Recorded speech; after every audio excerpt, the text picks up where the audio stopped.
So hello everyone and good evening सभी को। उम्मीद करता हूँ मेरी वॉइस प्रॉपर आ रही होगी, सभी तक एक बार कंफर्म करेंगे फिर हम लोग स्टार्ट करते हैं आज लेक्चर करने के बाद। तो रेडी रहिएगा, फुल क्लियर, स्टार्ट करें चलो। तो कुछ फिजिकल कैरेक्टरिस्टिक्स हैं। Horizontal motion refers to the ocean currents and waves, vertical refers to the tides. यानी कि जो हॉरिजॉन्टल मोशन होता है ओशन वाटर में उसको या तो हम करंट बोलेंगे या वेव बोलेंगे। यानी कि जो इस तरह का मोशन होगा, ठीक है, हॉरिजॉन्टली उसको हम ओशन करंट या वेव्स का नाम देंगे। और टाइड क्या होता है? Vertical, rise and fall, rise and fall वो होता है टाइड, ठीक है। Water moves through ocean currents while the water moves ahead from one place to another through ocean current. यानी कि पानी जो है वो ओशन करंट के केस में एक जगह से मूव करके कहीं और जाता है। वेव्स में ऐसा नहीं होता है। वेव्स में कैसा होता है? वेव्स में एनर्जी मूव करती है, वाटर नहीं, ध्यान रखिएगा। वेव और ओशन करंट दोनों ही horizontal movement of ocean water हैं, हॉरिजॉन्टल मूवमेंट है, ठीक। अगर हम देखें तो मूवमेंट ये मोशन की। लेकिन अगर हम बात करते हैं ओशन करंट में, तो यहाँ पर पानी एक जगह से दूसरी जगह में जाता है, लेकिन वेव की केस में पानी एक जगह से दूसरी जगह नहीं जाता है। It is the energy that travels, it is the energy that travel. अब एनर्जी आती कहाँ से वो देखेंगे। जैसे कि मान लो हवा चल गई, तो जो हवा की एनर्जी है वो बस ट्रांसफर हो रही है। आपने ऑब्जर्व भी किया होगा, या फिर जैसे कि वेव जब चलती है, जैसे फॉर एग्जाम्पल आप पानी में कोई चीज रख देते हो, ठीक है, फॉर एग्जाम्पल कोई पत्ता पड़ा हुआ है, कुछ भी पड़ा हुआ है, आपने ऑब्जर्व किया होगा, नदी में ऑब्जर्व किया होगा, तालाब में ऑब्जर्व किया होगा। तो जब इस तरह की वेव्स उठती हैं तो बस ऊपर नीचे होता है, वो जो पत्ता है, जो भी चीज पड़ी हुई है, बस ऊपर नीचे होता है, अपनी पोजीशन से खिसकता नहीं है, ठीक है। तो ये चीज को ध्यान रखिएगा। The vertical motion refers to the rise and fall of the water in the ocean and seas. और ये वर्टिकल राइज एंड फॉल को ही हम क्या बोलते हैं? टाइड बोलते हैं। Due to attraction of the sun and the moon the ocean water is raised up and falls down twice a day. दिन में ये 2 बार होता है जहां पर पानी ऊपर जाता है और नीचे जाता है, और इसी को हम टाइड बोलते हैं। लेकिन उससे पहले हम वेव्स के बारे में समझेंगे, वेव्स क्या होती हैं, ठीक है। ये वेव्स उतना इंपॉर्टेंट नहीं जितना कि हमारे टाइड्स और ओशन करंट हैं, क्योंकि वहां से अच्छे खासे आपके क्वेश्चंस बनते हैं, ठीक है। क्वेश्चंस भी हम लोग करेंगे, लेकिन पहले देख लेते हैं कि वेव्स क्या होती हैं। तो वेव एक्चुअली में एनर्जी होती है, ना कि वाटर एज सच, ठीक है, which moves across the ocean surface, जो कि ओशन सरफेस में मूव करती हैं। The largest waves are found in the open oceans, जो खुले ओशंस होते हैं, क्योंकि वहां पर उनको फ्रिक्शन कम एक्सपीरियंस होता है, जिसकी वजह से फ्रिक्शन कम एक्सपीरियंस होता है, प्लस जो आपका ओपन ओशन होगा तो विंड भी वहां पर तेजी से बहुत ब्लो करेगी, बहुत फास्ट उसकी स्पीड होगी, जिसकी वजह से यहाँ पे वेव्स भी बहुत बड़ी आपको देखने को मिलेंगी। इसी वेव का साइज और शेप देख के आप उसके ओरिजिन के बारे में बता सकते हैं। अगर जो वेव है वो काफी स्टीप है, यानी कि काफी इस तरह की वेव है, स्टीप यानी कि बहुत ही उसका ग्रेडियंट बहुत ज्यादा है, तो फेयरली यंग वन है। यंग वन का मतलब है कि अभी हाल ही में बनी होगी, ऐसा नहीं कि बहुत दूर से ट्रैवल करके आ रही है, बहुत पास में अभी बनी है, बहुत ज्यादा से ट्रैवल किया नहीं है। लेकिन जो स्लो और स्टडी वेव्स होती हैं, जो आराम आराम से धीरे धीरे चलती हैं, वो बहुत दूर से आती हैं, may be possibly from the another hemisphere. हो सकता है कि सदर्न क्रॉस करके नदन में आई हो, नदन क्रॉस करके सदर्न में गई हो। तो ये चीज को भी थोड़ा ध्यान रखिए कि हम वेव का साइज और शेप देख के भी उसका ओरिजिन बता सकते हैं, ठीक है। एसएससी पैंथर्स अभी ये हमारी खत्म हो जाएगी वर्ल्ड ज्योग्राफी, आज मंडे से हम स्टार्ट करेंगे इंडियन ज्योग्राफी, ठीक है। तो वेव का कुछ ट्रैवल करने का इस तरह से होता है, आप देख सकते हैं, ठीक है। ये वेव यहाँ पर दर्शाई गई है कि किस तरह से वेव का जो राइजिंग होता है उसको हम क्रेस्ट बोलते हैं, और जो फॉलिंग होता है उसको हम ट्रफ बोलते हैं, ठीक है। वेव का राइजिंग क्रेस्ट और उसका जो फॉलिंग उसको हम ट्रफ बोलते हैं। ये चीज आप फिजिक्स में पढ़ोगे जब आप लॉन्गिट्यूडनल और ट्रांसवर्स वेव्स पढ़ोगे तो वहाँ पे, ठीक है। तो क्रेस्ट क्या है? राइजिंग, और ट्रफ क्या है? फॉलिंग। क्लियर? इतनी चीज यहाँ पे नाउ टाइड्स पे आते हैं, तो हमें इसमें इतना याद करना है। बाकी ये टर्म्स चलो मैं बता देता हूँ, वैसे तो फिजिक्स का ये पार्ट होता है, कैरेक्टरिस्टिक्स ऑफ वेव्स। तो वेव का क्रेस्ट और ट्रफ तो समझिए, इसका जो राइजिंग उसको क्रेस्ट और जो फॉलिंग उसको ट्रफ बोलते हैं। वेव की height is the vertical distance from the bottom of a trough to the top of a crest. ये चीज bottom of a trough to the top of the crest, इसको पूरा वेव की height बोलेंगे। लेकिन ध्यान रखना, इस वेव की हाइट का आधा, वेव हाइट का आधा, वेव हाइट का आधा का मतलब ये चीज, ये चीज, ये चीज, ठीक है, ये चीज, इसको बोलते हैं एम्पलीट्यूड, ठीक है। इसको बोलते हैं it is one half of the wave height. Wave period क्या होता है? It is merely the time travel interval between two successive wave crest और ट्रफ्स। यानी कि जैसे एक क्रेस्ट उठी, अब जब दूसरी क्रेस्ट उठी, तो इन दोनों के बीच में टाइम कितना है, उसको बोलते हैं क्या? उसको बोलते हैं वेव पीरियड, ठीक है। It is mainly time interval between two successive wave crest और ट्रफ, या फिर ये जैसे ट्रफ है तो अगली ट्रफ का भाई, तो ये चीज वेवलेंथ क्या? इज द हॉरिजॉन्टल डिस्टेंस, ये टाइम इंटरवल है, ये डिस्टेंस है बिटवीन टू सक्सेसिव क्रेस्ट या ट्रफ। जैसे फॉर एग्जांपल क्रेस्ट आया और जब अगला क्रेस्ट आया, तो ये जो चीज होगी उसको वेवलेंथ बोलेंगे। वेव पीरियड होता है वो टाइम के रिस्पेक्ट में, और वेवलेंथ होता है वो डिस्टेंस के पर्सपेक्टिव में। यानी कि अगर मैं कहूं तो ये जो होगी ये वेवलेंथ कहलाएगी, ये होगी जो वेवलेंथ कहलाएगी, ठीक है। यानी कि दो सक्सेसिव क्रेस्ट या दो सक्सेसिव ट्रफ के बीच जो डिस्टेंस होती है उसको हम वेवलेंथ या फिर जो तरंग दैर्ध्य हिंदी में वो बोलते हैं इसको, ठीक। वेव फ्रीक्वेंसी क्या? Is the number of waves passing a given point during a 1 second time interval. अब देखो एक सेकंड, तो ये वेव कंप्लीट हो गई। या फिर अगर मुझे यहाँ से देखना है ये क्रेस्ट और ये यहाँ तक आ जाओ, फिर ये अगर ट्रफ से देखना है तो ट्रफ से क्रेस्ट एंड अगेन ट्रफ, ये पूरी वेव है, ठीक। तो यहाँ पर ये वेव फ्रीक्वेंसी वही चीज बताता है कि भाई एक सेकंड में कितनी नंबर ऑफ ये साइकिल्स बन रही है, ठीक है। तो it is the number of waves passing, number of कितनी वेव्स हैं जो पास कर रही हैं given point during 1 second time of interval. या फिर आप उसको वाइस वर्सा बोल सकते हो, कितनी वेव्स बन रही हैं एक सेकंड में, कितनी वेव्स पास हो रही हैं एक सेकंड में। और वेव क्या है मैंने बता दिया, वेव कहाँ से काउंट करते हैं। अगर क्रेस्ट है तो फिर ये अगला वाला क्रेस्ट आया 1 2 इस तरह से, ठीक। तो इसको वेव फ्रीक्वेंसी बोलते हैं। इट इज इसका फॉर्मूला जब आप पढ़ोगे वहाँ पे क्या बोलते हैं फिजिक्स में, तो वहाँ देखोगे इसको न्यू से रिप्रेजेंट करते हैं इसको, ठीक है। या फिर एफ से रिप्रेजेंट कर सकते हो, 1/t होता है इसका फॉर्मूला, ठीक है। यानी कि सेकंड इनवर्स की यूनिट हो जाती है, फिर हर्ट्ज भी इसकी यूनिट होती है, ठीक है। वेवलेंथ की मीटर होती है। अब वहाँ पर पढ़ोगे कि भाई एम्पलीट्यूड है, जो साउंड की लाउडनेस वो एम्पलीट्यूड पे डिपेंड करती है, जो साउंड की पिच होती है वो फ्रीक्वेंसी पे डिपेंड करती है। ये सारी चीजें फिजिक्स का पार्ट है, क्लियर है। FRB 2.0 कब से स्टार्ट होगा? काफी स्टूडेंट्स ब्रेक की बात कर रहे थे कि एक वीक का ब्रेक दे दीजिए फिर उसके बाद स्टार्ट करिए, तो ऐसे ही करेंगे क्योंकि रेलवे की क्लासेस भी लेनी है मुझे, ठीक है। तो रेलवे का एनटीपीसी का डेट आ गया, तो फिर ये वाला जो अपकमिंग वीक में रेलवे एनटीपीसी खत्म कर देते हैं पूरा, फिर अगले वीक से आपका FRB वाला शुरू हो जाएगा 2.0। तब तक फायरमैन और लिटिल बॉय भी आपको मिल जाएंगे, तो उसके साथ आपको कॉम्प्लीमेंट या फिर सप्लीमेंट करना होगा फायरमैन लिटिल बॉय को FRB 2.0 के साथ, तो तब तक आपको मिल जाएगा वो, तो वो ज़्यादा बेटर रहेगा मेरे हिसाब से, ठीक है। टाइड पे आते हैं। टाइड क्या चीज होती है? तो periodic rise and fall of the sea level once और ट्वाइस अ डे, एक या 2 बार दिन में। जो पीरियोडिक का मतलब क्या है? ऐसा नहीं कि कभी मनाया सो, जैसे वेव है जो भी पढ़ रहे थे, वेव कभी भी आ सकती है। वेव कैसे आ सकती है? वेव कैसे जनरेट हो सकती है? वेव भी जनरेट होने के कई तरीके हैं। या तो हवा चली है मान लो, ठीक है, विंड चली है, वेव आई है। या हो सकता है साइक्लोन आया है, साइक्लोनिक वेव है। या हो सकता है कि एक सुनामी आई हो, जो कि रेयर इन द सेंस कि ऐसा नहीं कि आ नहीं सकती है, मेन ये कि इतना फ्रीक्वेंट नहीं होती सुनामी। क्यों? क्योंकि सुनामी हम पढ़ चुके हैं। सुनामी का जरा बताइए जापानीज टर्म इसका मतलब क्या होता है, कमेंट में लिखिए जल्दी से। सुनामी जापानीज टर्म में इसका मतलब क्या है और ये कब आती है? ये तब आती है जब भूकंप का जो फोकस होता है, फोकस यानी हाइपोसेंटर, वो समुद्र तल के नीचे होता है, यानी कि अंडर द सी वाटर होता है। तो ये क्या करता है? एनर्जी की फॉर्म में ट्रैवल करता है, और वही एनर्जी जो है वेव्स के फॉर्म में ट्रैवल करती है टिल द शोर, किनारों तक। इसका मतलब होता है हार्बर वेव्स, बिल्कुल सही है, ठीक है। हार्बर वेव्स, तो सुनामी जो है हार्बर वेव्स हैं जो कि ट्रैवल कर रही हैं, ठीक है। ट्रैवल करते करते शोर में अपनी पूरी एनर्जी को डाल देती हैं, कोई भी वेव हो पूरी एनर्जी वहाँ पर पटक देती है। ये जनरली सबसे ज़्यादा डिस्ट्रक्टिव होती है, देन ये ठीक है। यानी कि सुनामी वाली वेव ज़्यादा खतरनाक होती है सबसे, फिर साइक्लोन एंड देन विंड वाली, ठीक है। तो खैर सुनामी वाली वो भी डिपेंड करता है, हो सकता है साइक्लोन से कम खतरनाक हो, क्योंकि हो सकता है कि जो भूकंप का जो इंटेंसिटी है वो उतना ज़्यादा ना हो, ये भी पॉसिबल है, ठीक है। लेकिन विंड की वजह से इतना ज़्यादा डिस्ट्रक्शन नहीं होता जनरली, विंड की वजह से कोई वेव आई बहुत भयंकर डिस्ट्रक्शन कर दिया as compare to cyclone and tsunami, ठीक है। तो वेव किसी से भी चल सकती है और ऐसा कोई पीरियडिक नहीं होता, कभी भी आ सकती है, हो सकता है बैठे आराम से एकदम से वेव आ जाए, ठीक है। जनरली सुनामी और सुनामी के केस में तो साइक्लोन तो पहले से प्रेडिक्ट कर लिया जाता है, प्रेडिक्ट इन द सेंस कि हाँ यहाँ पे बन रहा है, यहाँ पे लो प्रेशर बना है, तो भाई आपने सुना होगा कि 4-5 दिन पहले न्यूज़ में चलने लगता है कि साइक्लोन आने वाला है, आने वाला है, आने वाला है और आ जाता है फाइनली, ठीक है डेट। लेकिन विंड की वजह से आप बता नहीं सकते हो, बहुत तेज हवा चलती है, और सुनामी तो प्रेडिक्ट करना काफी मुश्किल होता है, थोड़ी ना आपको प्रेडिक्ट कर सकते हो कि आने वाला है, आने वाला है, आने वाला है, ठीक है। तो सुनामी वाली इसलिए ज़्यादा डेंजरस हो जाती है। जैसे कि इंडिया में अगर हम बात करें पढ़ेंगे कि 2004 में एक सुनामी आई थी जिसको कि हम बॉक्सिंग डे सुनामी बोलते हैं, बहुत भयंकर डिस्ट्रक्शन किया था। बॉक्सिंग डे सुनामी इसलिए बोलते हैं कि जो क्रिसमस से अगला वाला दिन होता है 26 दिसंबर, उसको बॉक्सिंग डे बोला जाता है, तो इसलिए, ठीक है।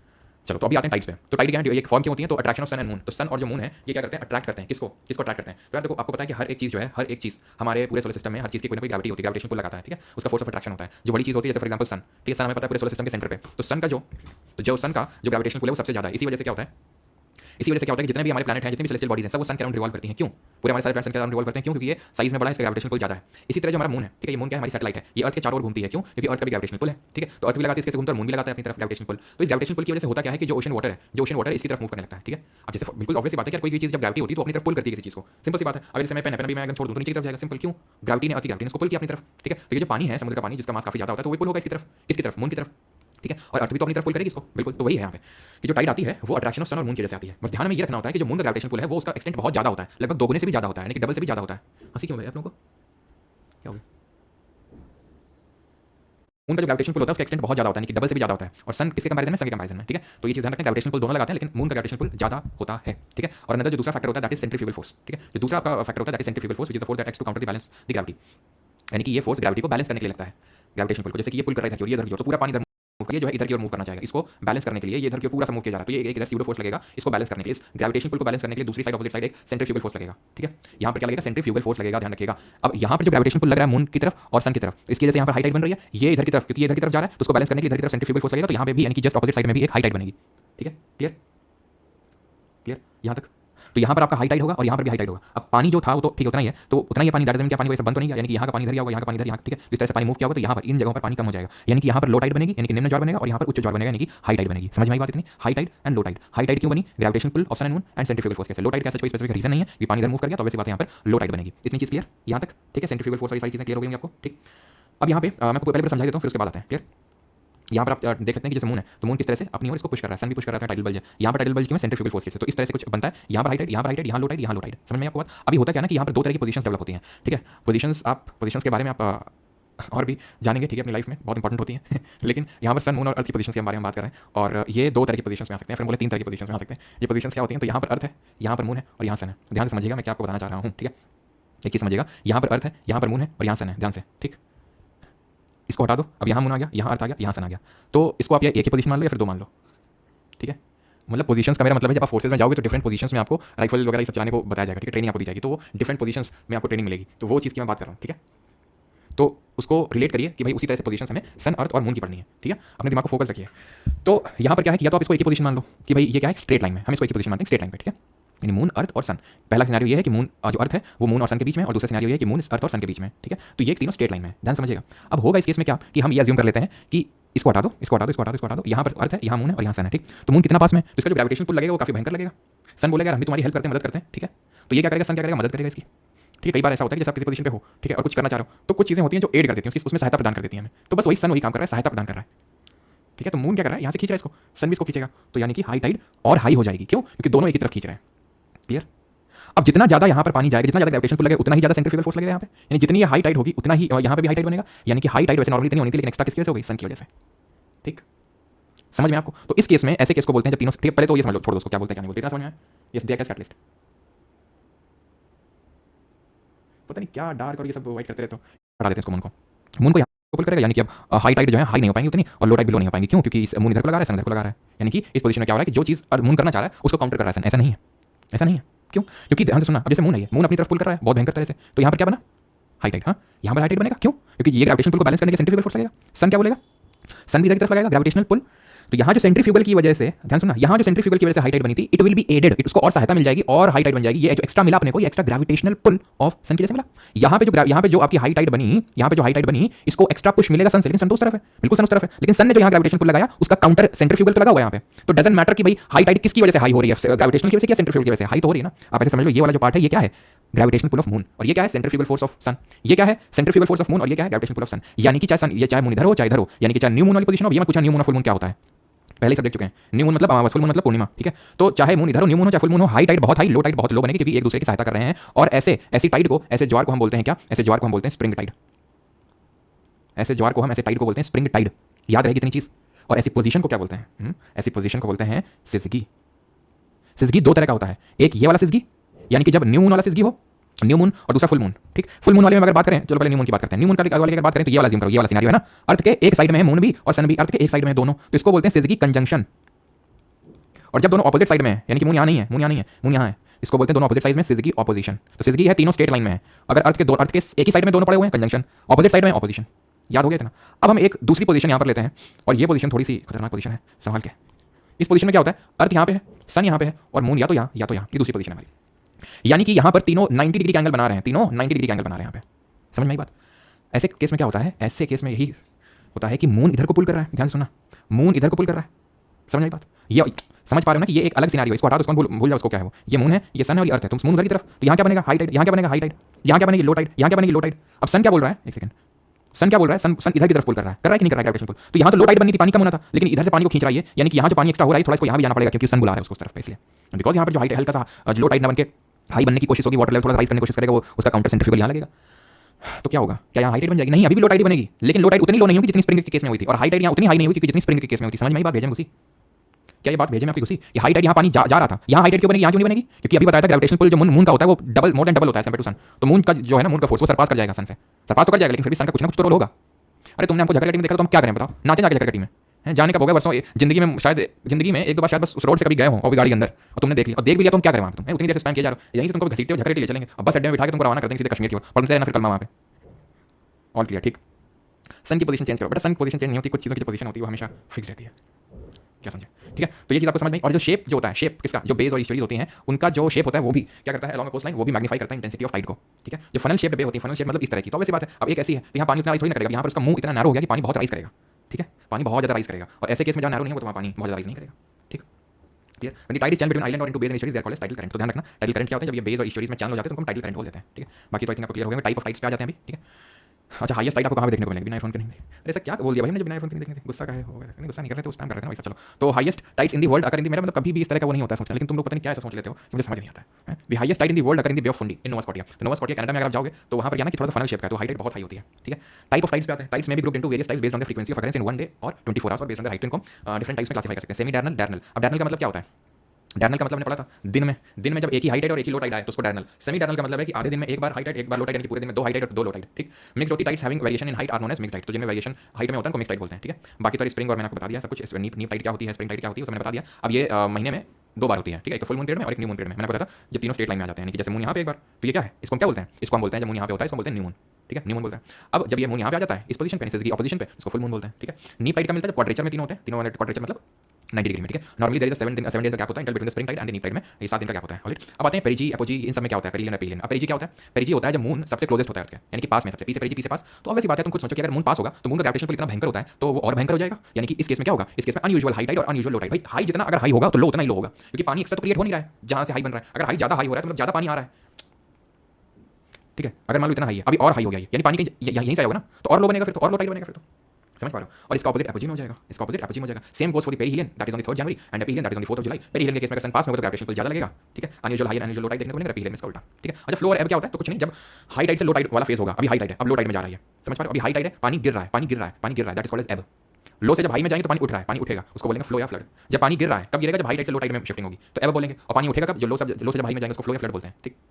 टाइड की इंपॉर्टेंस क्या होती है, टाइड की काफी बड़ी इंपॉर्टेंस ये होती है काफी सारी, एक तो ये सेडिमेंट डिपोजिशन में हेल्प करता है और ईश्वरी वगैरह से हटा देता है जो मतलब कूड़ा करकट होता है ये सब, और पहले एनर्जी में हेल्प करता है, उसे देख लेते हैं सेल्फ नेविगेटर, ठीक है। क्योंकि ये मतलब नॉन होती है, नॉन पोजीशन, नॉन का मतलब होता है कि हमें पता है कि टाइड कब आएगी, क्योंकि हमें पता है कि सन अर्थ और मून की पोजीशन किस तरह से चेंज होती है और उसी के हिसाब से टाइड्स आती हैं आपकी, ठीक है। Tides also help in the desilting the sediments and in removing the polluted water from estuaries, यानी कि सेडिमेंट्स से सिल्ट हटाने में प्लस जो रिवर ईस्चुरीज है वहाँ से पोल्यूटेड वाटर हटाने में हेल्प करती हैं। साथ ही साथ आपको पता है यहाँ पर एनर्जी भी जनरेट होती है, इलेक्ट्रिकल पावर भी जनरेट होता है, जिसको कि हम टाइडल एनर्जी बोलते हैं, जो कि रिन्यूएबल फॉर्म ऑफ एनर्जी है। क्लियर हो गया टाइड्स वाला टॉपिक। अब ओशन करेंट्स पे आ जाए हम लोग, जल्दी से बताइए। सर वो बच्चे बताते हैं इस टाइम पे अगर ये दोनों दिखे यहाँ पे तो दूर रखते हैं, दूर नहीं रखते हैं, थोड़ा सा चल रहे हैं क्योंकि अब क्या ना बैक। चलो भाई, तो ओशन करंट में आते हैं। तो क्या होता है ओशन करंट? करंट क्या होता है? किसी भी चीज़ के मूवमेंट, किसी भी चीज़ के फ्लो को करंट बोलते हैं। अगर ओशन का वाटर मूव कर रहा है तो ओशन करंट बोलेंगे, ठीक है। ये दो टाइप के फोर्सेस इन्फ्लुएंस होते हैं, तो प्राइमरी फोर्सेस और सेकेंडरी फोर्सेस। सर कल जो कॉल आया था वो मेरे दोस्त ने उसका स्क्रीनशॉट ले लिया, तो ले लिया तो ले लेते रहो, बैंक से कॉल था भाई, वो बैंक से कॉल था। चलो भाई, तो अभी आते हैं प्राइमरी फोर्स होता है, सेकेंडरी फोर्स होता है। प्राइमरी फोर्स के कौन कौन से फोर्सेस होते हैं? That influence the currents, heating by solar energy, wind, gravity, Coriolis force. मैं आपको समझाता हूं, इसमें लिखा हुआ है, चाहे तो पढ़ सकते हैं, लेकिन मैं आपको समझाता हूं एक एक करके। जैसे हीटिंग बाय सोलर एनर्जी किस तरह से इफेक्ट करता है, ठीक है। तो यहाँ पर देखिए, आपको पता है कि ये वाला जो पार्ट है ये ओशन करंट, ये वाला जो पार्ट है इक्वेटर के आसपास वाला जो पार्ट है, यहाँ पर हीटिंग ज़्यादा होती है क्योंकि यहाँ पर अमाउंट ऑफ इंसुलेशन जो रिसीव होता है वो ज़्यादा होता है। और कल हाँ मैंने देखा कोई कंस मामा बोल रहा था मेरे को, क्यों कौन है भाई, कौन कौन सा बोल रहा था? ये कंस नहीं हूँ मैं, कंस भी कई ज़्यादा बढ़ क्यों मैं ठीक है। तो ये 0 डिग्री का आसपास का जो एरिया यहाँ पे काफ़ी ज़्यादा हीटिंग होती है। अब जो जिस तरह से वार्म एयर राइज करती है, जो गर्म हवा होती है वो चढ़ती है, गर्म हवा जो होती है वो चढ़ती है, उसी तरह से जो गर्म पानी वो भी चढ़ता है ऊपर की ओर, चढ़ता है ऊपर की ओर मतलब राइज करता है। तो इसकी वजह से होता है क्या, ग्रेडियंट क्रिएट होता है, स्लोप क्रिएट होता है, तो उसकी वजह से वाटर मूव करना शुरू करता है। पहला ये हमने पढ़ा था। दूसरा क्या पढ़ा था? विंड पढ़ा था, हवा। तो हवा की वजह से जो ऊपर का पानी है वो मूव करेगा, हवा की वजह से पानी मूव करेगा। देन हमने ग्रेविटी पढ़ा, एक डेंसिटी डिफरेंस भी होता है, ठीक है। ग्रेविटी और कोरिलेस फोर्स हमने पढ़ा। तो ग्रेविटी किस तरह से काम करती है? ग्रेविटी अगेन जो ग्रेडियंट क्रिएट हुआ, ग्रेडियंट कैसे क्रिएट हुआ? जैसे यहाँ पर पानी ऊपर की तरफ मूव किया, ठीक है, पानी ऊपर की तरफ मूव किया तो उसके ग्रेडियंट क्रिएट हुआ, या फिर डेंसिटी डिफरेंसेस भी होते हैं। अब कल हमने पढ़ा था ओशन की सैलिनिटी के बारे में। तो जब हमने सैलिनिटी के बारे में पढ़ा था, लगता है इसको हिंदी में बोलते हैं, तो वो डेंसिटी को भी, तो क्योंकि भाई जितना पानी सॉल्टी होगा, अल्कलाइन होगा, उतना ही ज़्यादा डेंस होगा, और वो हमें यहाँ पे देखने को ज़्यादा मिलता है, ठीक है। क्योंकि यहाँ पे ग्लेशियर वगैरह होते हैं तो वो सब एक्सपेल कर देते हैं सॉल्ट वगैरह को, और यहाँ पर अमाउंट ऑफ इंसुलेशन भी ज़्यादा होता है, लेकिन यहाँ पर अमाउंट ऑफ प्रेसिपिटेशन भी ज़्यादा होता है, ठीक है। तो जिसकी वजह से ग्रेडियंट क्रिएट हो जाता है, स्लोप क्रिएट होता है। तो स्लोप जब क्रिएट होगा तो ऑब्वियसली बात है ग्रेविटी अपना रोल दिखाएगी, ठीक है। और चौथा हमारा जो फैक्टर था दैट वाज कॉरियोलिस फोर्स, जिसके बारे में हम पहले ही पढ़ चुके हैं ना। तो जरा बताओ जल्दी से कॉरियोलिस फोर्स के बारे में क्या जानते हो, कमेंट में जल्दी बताओ। कॉरियोलिस फोर्स क्या करता है? विंड को क्या कर रहा था? कॉरियोलिस फोर्स किस वजह से ओरिजिनेट होता है, कहाँ जीरो होता है, कहाँ पे मैक्सिमम होता है, और क्या किस तरह से इन्फ्लुएंस करता है चीज़ों को? तो हमने पढ़ा था कि वो विंड को नदर्न हेमिस्फीयर में, विंड को, या फिर हमने विंड के बारे में क्या पढ़ा था? नदर्न हेमिस्फीयर में चीज़ों को राइट की ओर डिफ्लेक्ट करता है, चीज़ों को राइट की ओर डिफ्लेक्ट करता है, और सदर्न हेमिस्फीयर में चीज़ों को लेफ्ट की ओर डिफ्लेक्ट करता है, यही पढ़े थे। वही सेम काम ये करता है ओशन वाटर के साथ भी, क्या कि ये चीज़ों को, यानी कि पानी को राइट की ओर डालेगा, ठीक है, पानी को राइट की ओर डालेगा नदर्न हेमिस्फीयर में, लेफ्ट की ओर डालेगा कहाँ पर घुमाएगा? सदर्न हेमिस्फीयर में, दक्षिणी गोलार्ध में। समझिए बात, कहाँ मैक्सिमम होता है? पोल्स में। कहाँ जीरो होता है? इक्वेटर पे। क्यों ओरिजिनेट होता है? अर्थ के रोटेशन की वजह से, पृथ्वी के घूर्णन की वजह से, ठीक। अब एक और चीज़ होती है and that is coast line. अब ये जो पानी है, ठीक, इतना भी ना घूमता, थोड़ा सा घूम जाता, लेकिन इतना क्यों घूमा? या फिर ये कैनरी जो है, आपको नहीं लगता कि इस तरह से जाता, ऐसे करके इस तरह से जाता, लेकिन एकदम इस तरह से घूम गया, क्यों? क्योंकि कोस्ट लाइन ना तट है, चीर फाड़ थोड़ी घुस जाएगा यहाँ पे, इस तरह से इसने को क्या किया? डिफ्लेक्ट कर दिया, यहाँ पे डिफ्लेक्ट कर दिया। कॉरियोलिस फोर्स का तो रोल है ये जो घूम रहे हैं, सीधा सीधा नहीं चल रहे हैं, लेकिन यहाँ पर जो कोस्ट लाइन है उसका भी कहीं ना कहीं इन्फ्लुएंस है, ठीक। ये चीज समझ में आई आपको? अब इसकी वजह से इस तरह से जो पैटर्न बन जाते हैं, सर्कुलर पैटर्न जो बन जाता है, इस तरह से सर्कुलर पैटर्न जो बन जाते हैं, सर्कुलर पैटर्न जो बन जाते हैं, सर्कुलर पैटर्न जो बन जाते हैं, इनको बोलते हैं गायर्स, जायर्स। जो भी प्रोनाउंस करो बोलने के लिए नहीं आएगा, ठीक है। तो these large accumulations of water and the flow around them are called as gyres. Coriolis force से घूम घूम के बन जाते हैं, इनको हम जायर्स बोलते हैं, ठीक, क्लियर। अब यहाँ पे और भी चीजें लिखी हुई हैं, वो हम बाद में पढ़ेंगे, पहले हम ये फिगर में सारी चीजें देख लेते हैं, उसके बाद जो भी देखना सब करेंगे, ठीक है। देखा दिखाई कार्यक्रम बाद में होगा, ठीक है, मुंह दिखाई कार्यक्रम बाद में होता है, ठीक है। कमेंट क्या चल रहा है भैया? ठीक, ये क्या तंशा चल रहा है भैया है स्टूडेंट हो? चलो खैर, है वो मूव करेगा फ्रॉम इक्वेटर टुवर्ड्स पोल्स, और जो ठंडा पानी है वो मूव करेगा from poles towards equator, from poles towards equator. Obvious सी बात है, ये गर्म पानी यहाँ से यहाँ इक्वेटर से पोल, और ठंडा पानी पोल से इक्वेटर की तरफ मूव करेगा। इसी वजह से आप देखो कि यहाँ पे बहुत ठंडी, वैसे तो ठंडक होनी चाहिए, अनहैबिटेबल यहाँ पर कंडीशंस होनी चाहिए, लेकिन यहाँ पे जो गर्म पानी जाता है, ठीक है, इस तरह से ये गल्फ स्ट्रीम और इसका एक्सटेंडेड पार्ट हो जाता है नॉर्वे, तो इसकी वजह से यहाँ पर थोड़ा गर्म माहौल हो जाता है, जिसकी वजह से यहाँ पे ठीक टेंपरेचर हो जाता है। इसी तरह से यहाँ पर भी थोड़ा सा गर्म पानी चला जाता है, इस तरह से यहाँ से पोल से ठंडा पानी आता है, इसकी वजह से यहाँ पर उतनी गर्मी नहीं पड़ती। तो इस तरह से क्या है, हमारी जो अर्थ है वो हीट बैलेंस करती है ना, पूरा हीट को ट्रांसफर करती है। तो एक तो तरीका विंड के थ्रू हीट को ट्रांसफर करने का, दूसरा तरीका है ऐसे ओशन करंट के माध्यम से हीट को ट्रांसफर करने का। ये चीज आपको समझ में आई। अब ध्यान रखिएगा, जो पूरा पानी होता है ये दो पार्ट में डिवाइड करते हैं, सरफेस वाटर और डीप वाटर। सरफेस वाटर ऊपर का जो 10% हिस्सा है, जैसे मान लो ये हमारा है, मान लो तो ओशन वाटर है, और ये मान लेते हैं कि भाई डेप्थ में है, ठीक है, जो पूरा डेप्थ में है, कितना डेप्थ में है? पूरा जहाँ तक जा सकता है, मान लो कि 5000 मीटर, ठीक है। तो ये जितना पूरा पानी है, इसका जो ऊपर का 10% है, इसको सरफेस करंट बोलते हैं, जो अपर 400 मीटर है, और जो इसके नीचे का, यानी कि 400 मीटर के नीचे का हिस्सा है, वो पूरा 90% है, क्योंकि ओशन बहुत डेप्थ में ना, 400 मीटर है ऊपर का, उसको सरफेस वाटर बोलना है, लेकिन वो तो बहुत ज्यादा है, अभी नीचे 4000 मीटर तक मान लो, तो वो तो पूरा 90% है ना, उसको डीप वाटर करंट बोलते हैं। जो अभी मैंने बताया हवा की वजह से जो करंट मूव करता है, वो एक्चुअल में वो जो मूव करता है हवा की वजह से, वो करता है 400, ठीक है, ठीक है। तो हवा की वजह से जो मूव करता है वो आपका सरफेस करंट मूव करता है, ये थोड़ी ना मूव करेगा डीप वाटर करंट। जैसे हमने कल पढ़ा था, याद है vertical distribution of sea temperature and salinity, हमने देखा था कि भाई जो ऊपर का सैलिनिटी है वही बस इन्फ्लुएंस होता है इंसुलेशन प्रेसिपिटेशन से। डीप चले जाओगे तो लो वेरिएशन इन सैलिनिटी मिलते हैं तुमको, क्योंकि वहां पर इतना ज्यादा चेंजेस नहीं होते, आराम से नीचे सब कुछ पड़ा हुआ है। तो ये चीज समझ में आनी चाहिए, ठीक है। और cold current bring cold water, warm current bring warm water, सब बेसिक चीजें हैं, ठीक है, ठीक है। अभी आते हैं, और जो मेन क्वेश्चन बनता है वो दो तरह का बनता है यहाँ पे, तीन तरह का। पहला कि कॉजेस क्या होते हैं ओशन करंट के, दूसरा कौन सा गर्म है कौन सा ठंडा है, तीसरा इफेक्ट क्या होता है ओशन करंट के, गर्म ठंडा मिलता है तो क्या होता है, ठंडे से क्या होता है, ये सब पूछता है आपसे, ठीक है, ठीक है, क्लियर है। तो अभी यहाँ पर आइए और हम देखेंगे कि गर्म कौन सा ठंडा कौन सा, एक एक करके देखेंगे हम, ठीक है, एक एक करके आराम से।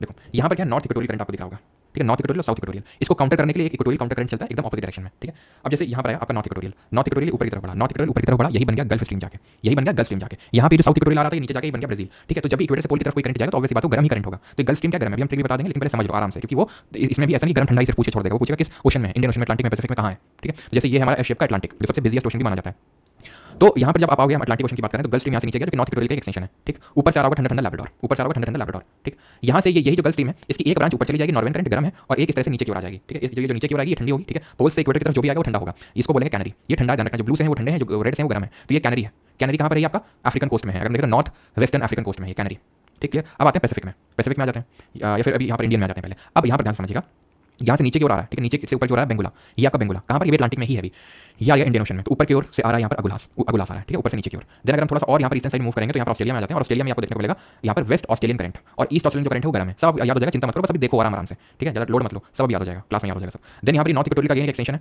नॉर्थ इक्वेटोरियल का एक्सटेंशन है क्या? क्यूरोशियो, जो यहाँ पर जापान की कोस्ट में आता है, ऊपर से आ रहा होता है ओयाशियो, ये है आपका क्यूरोशियो, जो नॉर्थ इक्वेटोरियल का एक्सटेंशन है, ऊपर से आ रहा है ओयाशियो, ठीक। ये चीज़ क्लियर आपको यहाँ तक। देन यहाँ पर आइए थोड़ा सा, यहाँ पर जब आप आएंगे तो यहाँ पर आपको एक काउंटर तरीके से आपको मिलेंगे। ये तो एक अलास्का करंट है जो ऊपर है, वो अगेन नीचे से ऊपर की ओर जा रहा है, और ऊपर से नीचे की ओर जो आ रहा है कैलिफोर्निया है, ये ठंडा करंट है, सी से कैलिफोर्निया, सी से ठंडा, अलास्का गर्म करंट है। अब समझेंगे ध्यान से कि किस तरह से आपको याद करना है कि गर्म कौन सा है और ठंडा कौन सा है, ठीक है। और फिर आपको ये तो याद करना ही पड़ेगा कि कौन से ओशन में है, ठीक है। पहली चीज़ ध्यान रखिएगा कि पहले चलो मैं बता देता हूँ, ठीक है, जो ट्रिक होती है। तो इस तरह से आपको याद करना है कि जो बीपी कंपनी है, ठीक है, या फिर एक वर्ल्ड कप खेला गया कैलिफोर्निया में,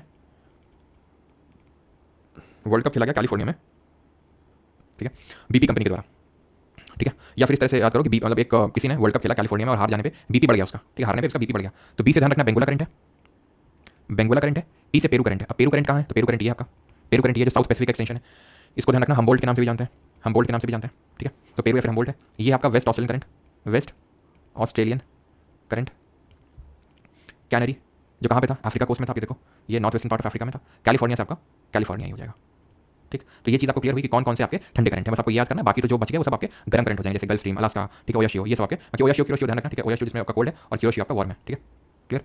तो ये चीज़ आपको समझ में आई कि कौन सा गर्म है, कौन सा ठंडा है, कैसे मूव हो रहा है। अभी रुकिएगा, ठीक है, अभी खत्म नहीं हुआ है, अभी खत्म नहीं हुआ है। अभी हम आते हैं कि इफेक्ट क्या होते हैं ओशन करंट के इफेक्ट क्या होते हैं। तो पहला तो ये चीज़ है कि west coast of the continent in tropical, जब मिटाओ तो मिटेगा नहीं, जब ना मिटाओ तो मिट जाता है, ठीक है। तो ध्यान रखना कि जो वेस्ट कोस्ट है कॉन्टिनेंट का tropical and sub tropical latitude are bordered by cool waters, ठीक है, ध्यान से, ठीक है। Their average temperature relatively low with narrow direct annual ranges, there is a fog but generally the areas are arid. West coast of the continent middle and high latitude, west coast of the continent middle and high latitude are bordered by the warm current.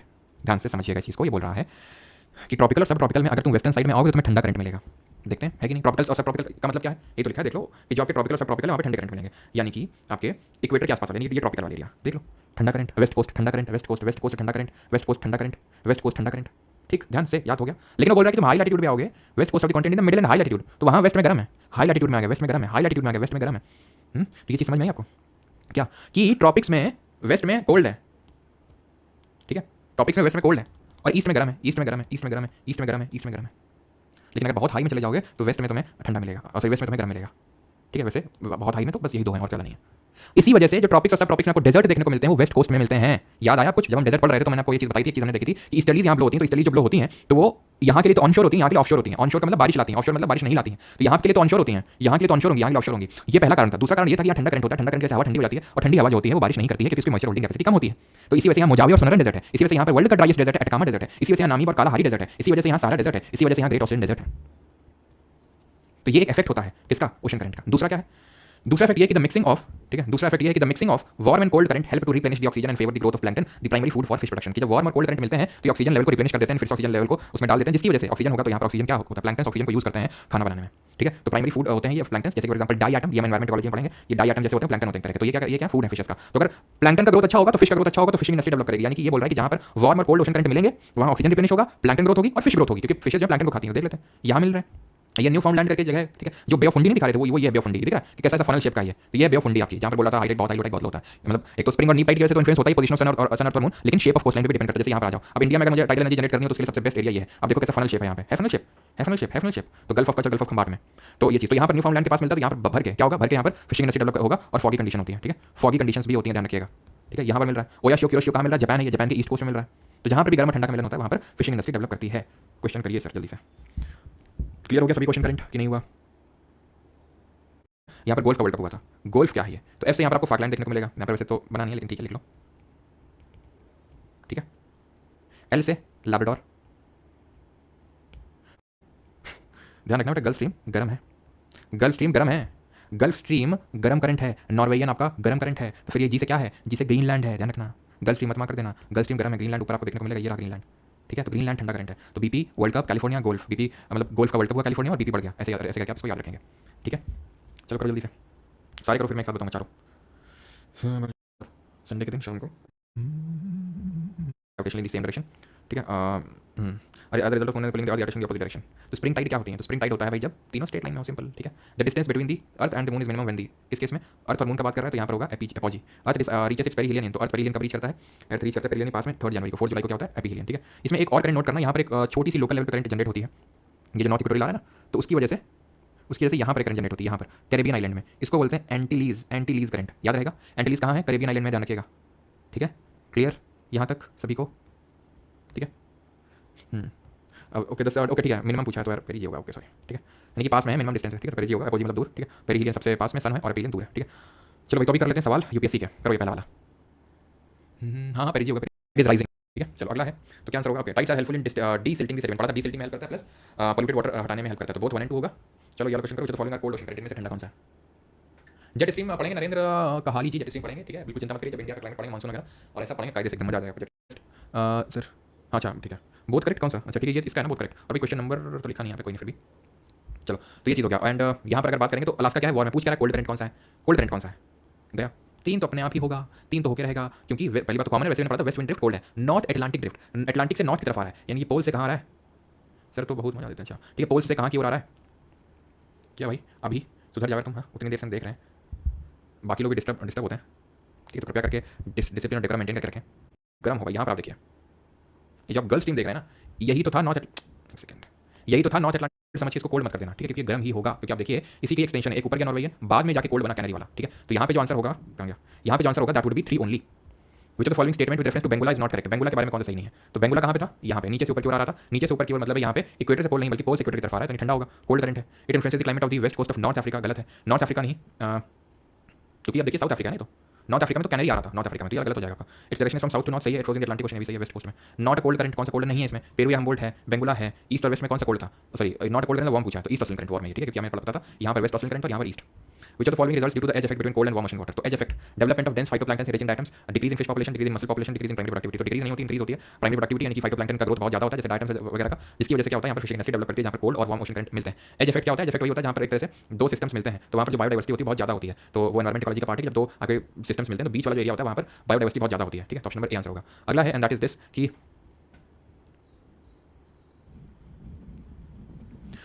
Word along the east coast of the continent. Equatorial current थे हमारे, north equatorial था, south equatorial था, they move cold water, गलत हो गया यहीं पे, क्योंकि वो तो वार्म वाटर को मूव कर रहे थे, वार्म वाटर को मूव कर रहे थे, दूसरा गलत हो जाएगा, पहला सही दूसरा गलत, option number C. Which of the following do not influence the ocean current, इनमें से इन्फ्लुएंस कौन सा नहीं करता है?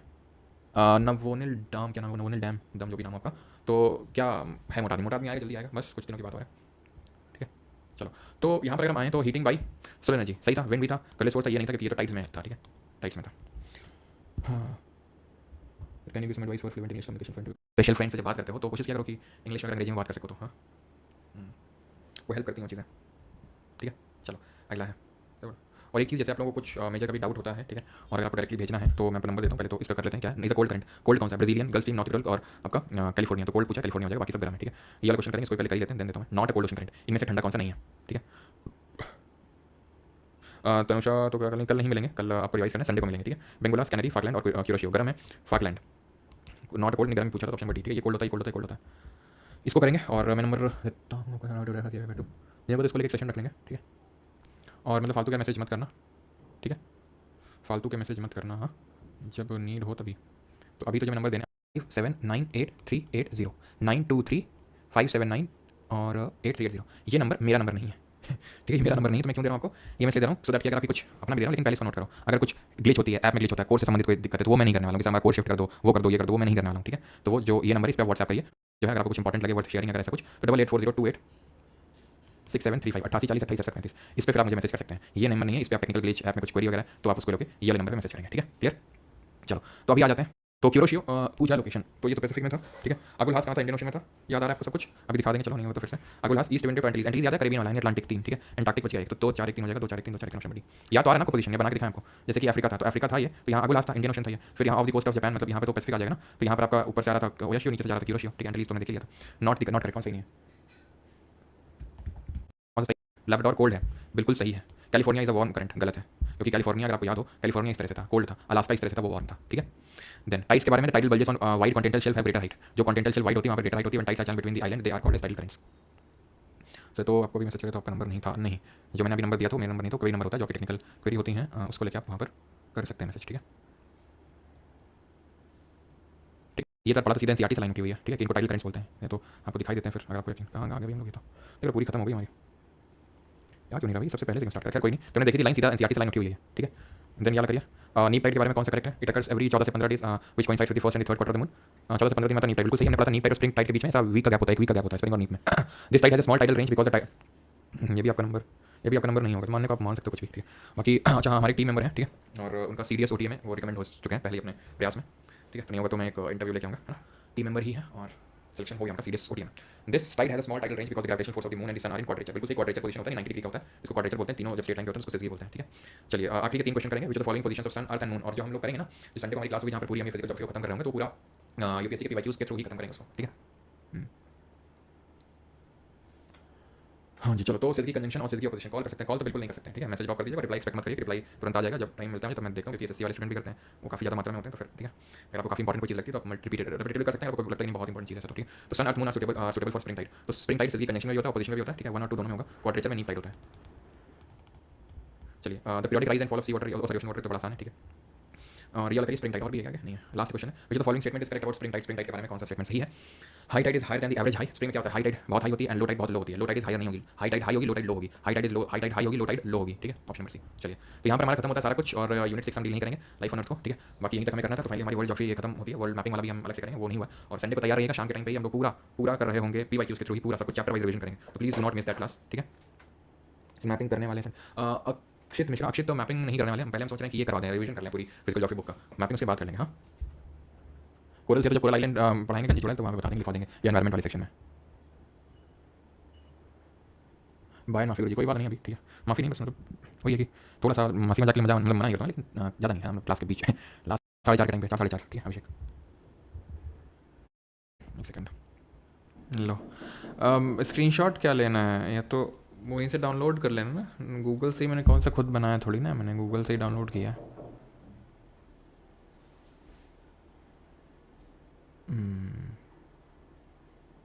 ये सर प्राइवेट मत करिएगा क्या, please make it one shot geography for सीप। अमल देखो वन शॉट ही होने वाला है, मतलब 2 एनसीईआरटीज़ हम पढ़ने वाले हैं, तो इसका ये वन शॉट ही होने वाला है, जो संडे को करेंगे वो वन शॉट ही होगा उसका, ठीक है। थैंक यू धन्यवाद। संडे को नंबर ऑफ़ क्वेश्चन हाई रखना, ठीक है, नंबर ऑफ़ क्वेश्चन कोशिश करेंगे हाई रखें।